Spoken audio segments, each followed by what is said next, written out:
Kafta smells good, Mom.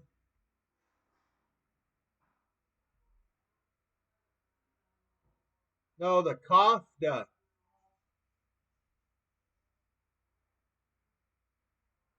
It's got a special seasoning in it. It's different than any other beef that you've had, really.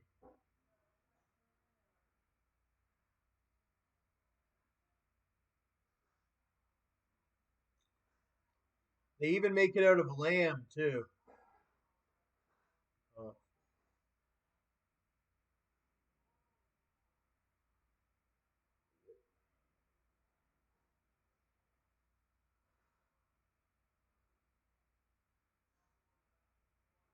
look at all this kafta. Oh, my gosh.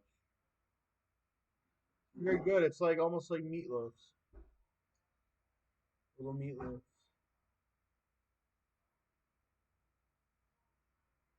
But it's much tastier with herbs and spices and all that that's added to it. Not really herbs and spices. Well, yeah, herbs and spices, but also just it's just the way it's mixed, the mixture of the kafta. The mixture of the kafta, the way they mix the beef with the other stuff, it comes out very sweet and but very it's good. It's good. What's that? Potatoes? I don't want potatoes. I want beef kafta. Falafel, I like falafel, but I like beef kafta the most today. It's really good with that rice, that special rice. I think there's even parsley in it.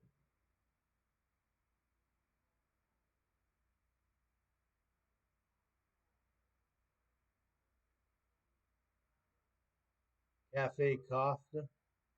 This is in Morocco.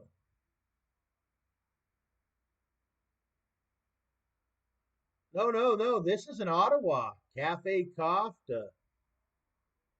Mediterranean Moroccan Cafe, Montreal, Quebec.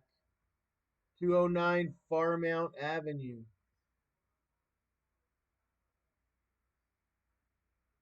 Go in there. And they even have poutine. But look at this. This is something different I've never had. You can only get this in Montreal. It's a kofta sandwich with pimail, bacon, mayonnaise, lettuce on a white roll. We've never been to Montreal, but I want to go. Look at this here. Poutine with kofta as well.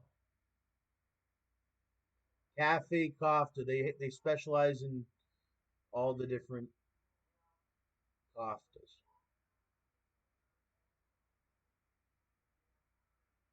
It's really good with salad and or on the side with rice and salad. Everybody knows it. Well, not everybody, but the kofta platter, that's my favorite. They have different. See, it's salada, au poulet marina. Uh, anyways, but that's not all with kofta. Kofta goes way back.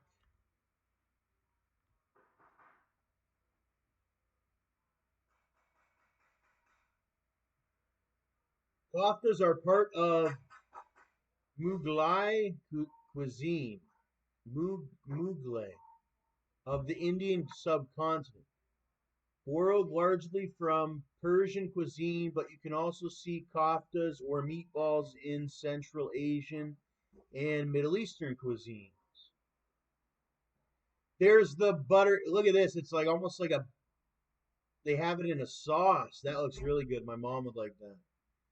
Kofta is a very popular food in Morocco. It is seasoned ground meat, and traditionally, kefta is served along with super sweet teapot uh, Moroccan mint tea. Malai kofta is a hugely popular dish on Indian restaurant menus all over the world.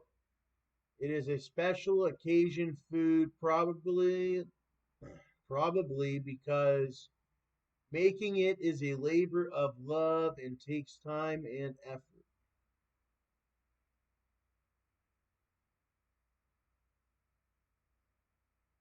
The kebab or kebab. My friend Obert Hansen is from Denmark, and he would always say kebab. Then I would always used to, when I was a kid, make fun and say kebab, kebab. But now I say it every once in a while just as much as I used to say kebab. This was during my learning experience of meeting people around the world. But we called it kebab and he called it kebab. But at the end of the day, it's still a very delicious food item. We used to make kebabs on the grill all the time. My dad, similar to like this is. You'd have a little onion, a piece of steak, piece of mushroom, piece of onion, whatever, and all that. Peppers, sweet peppers, bell peppers. And then you can even do chicken. And I know that the official name or what have you, if you're thinking Middle Eastern, it's shish tawook or whatever. Kind of like shish kebab. Shish kebab is with the beef. Shish tawook is with the chicken. Shish tawook. But also you could just call it chicken kebab or beef kebab. That's what I grew up calling it. But we never had these ones until recently. This is almost like a meatloaf kebab. They make a sort of a mixture of beef, almost like you would, but even it's even more mixture than a meatloaf, and then they kebab the meat on a metal piece of metal or a stick or what have you, and then it makes um that kafta, which is just basically like a kebab that comes from the kebab.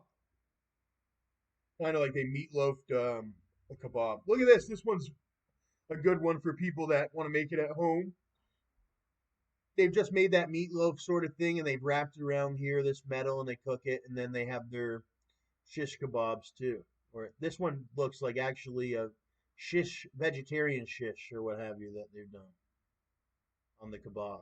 Well, actually, I think this is called a kebab stick, and you're kebabbing it by inserting the stick and cooking it that way and what have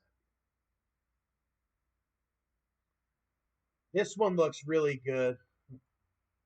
I don't really necessarily like these peppers on it.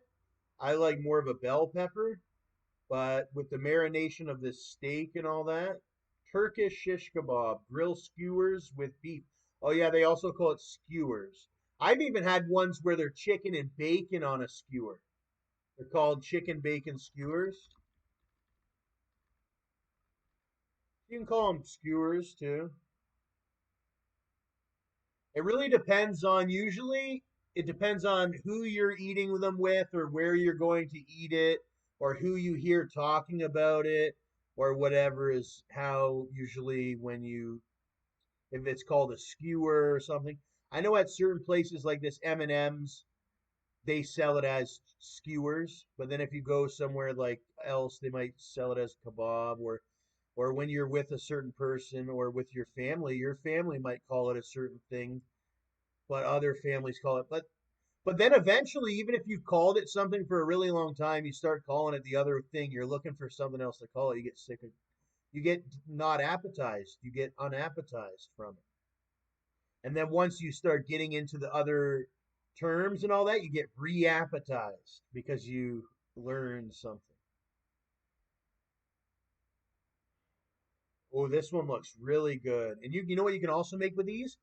It's a quick way to make chicken fajitas. If you're looking to make chicken fajitas like with no mess, you make it like that, and then you just have all your fajitas ingredients.